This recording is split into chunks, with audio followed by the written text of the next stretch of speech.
আসসালামু আলাইকুম।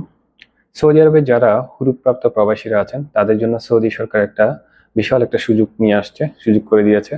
আপনি চাইলে নতুন করে আবার সৌদি আরবে কফালা হওয়ার মাধ্যমে বৈধভাবে সৌদি আরবে থাকতে পারবেন। এখন আপনার যারা হুরুপ্রাপ্ত আছেন সৌদি প্রবাসী, তাদের প্রথম কাজ হবে আপনাকে একজন কফিল ম্যানেজ করতে হবে। একজন কফিল ম্যানেজ করে আপনি হুরুপটা কেটে তার আন্ডারে কফালা হয়ে যাবেন। কফালা হয়ে যাওয়ার পরে আপনি আবার সৌদি আরবে বৈধভাবে থাকার অনুমতি পেয়ে যাবেন।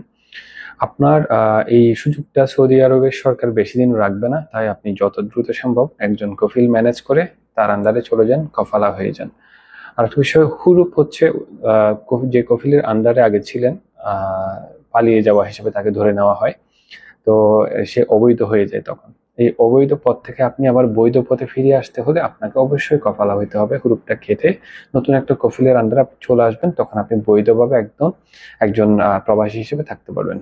এ হচ্ছে তথ্য।